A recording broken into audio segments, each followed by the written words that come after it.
Matthieu, chapitre 11.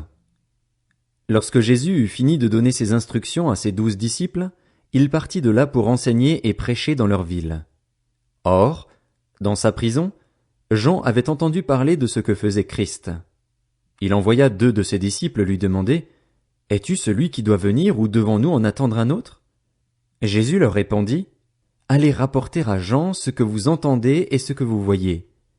Les aveugles voient, les boîtes marchent, les lépreux sont purifiés, les sourds entendent, les morts ressuscitent et la bonne nouvelle est annoncée aux pauvres. Heureux celui pour qui je ne représenterai pas un obstacle. » Comme il s'en allait, Jésus se mit à dire à la foule au sujet de Jean, « Qu'êtes-vous allé voir au désert? Un roseau agité par le vent? Mais qu'êtes-vous allé voir?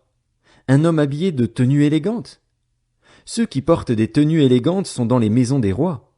Qu'êtes-vous donc allé voir? Un prophète? Oui, je vous le dis, et plus qu'un prophète, car c'est celui à propos duquel il est écrit, « Voici, j'envoie mon messager devant toi pour te préparer le chemin. » Je vous le dis en vérité, parmi ceux qui sont nés de femmes, il n'est venu personne de plus grand que Jean-Baptiste. Cependant, le plus petit dans le royaume des cieux est plus grand que lui. Depuis l'époque de Jean-Baptiste jusqu'à présent, le royaume des cieux est assailli avec force, et des violents s'en emparent. En effet, tous les prophètes et la loi ont prophétisé jusqu'à Jean. Si vous voulez bien l'accepter, c'est lui, l'Élie, qui devait venir. Que celui qui a des oreilles pour entendre entende. À qui comparerai-je cette génération? Elle ressemble à des enfants assis sur des places publiques et qui s'adressent à d'autres enfants en disant « Nous vous avons joué de la flûte et vous n'avez pas dansé.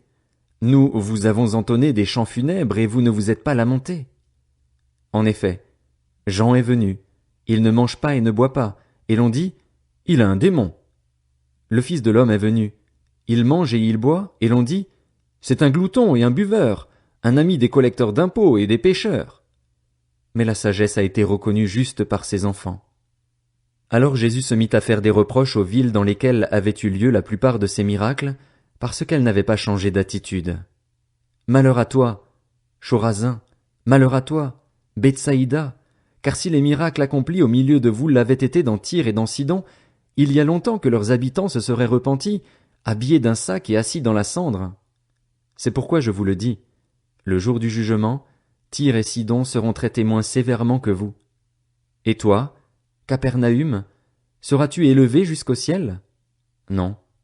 Tu seras abaissé jusqu'au séjour des morts, car si les miracles accomplis au milieu de toi l'avaient été dans Sodome, elles subsisteraient encore aujourd'hui. C'est pourquoi je vous le dis, le jour du jugement, le pays de Sodome sera traité moins sévèrement que toi. À ce moment-là, Jésus prit la parole et dit, « Je te suis reconnaissant, Père, Seigneur du ciel et de la terre, de ce que tu as caché ces choses aux sages et aux intelligents et les as révélées aux enfants. Oui, Père, je te suis reconnaissant car c'est ce que tu as voulu. Mon Père m'a tout donné, et personne ne connaît le Fils, si ce n'est le Père. Personne non plus ne connaît le Père, si ce n'est le Fils et celui à qui le Fils veut le révéler. Venez à moi, vous tous qui êtes fatigués et courbés sous un fardeau, et je vous donnerai du repos. Acceptez mes exigences et laissez-vous instruire par moi, car je suis doux et humble de cœur, et vous trouverez le repos pour votre âme. En effet, mes exigences sont bonnes et mon fardeau léger.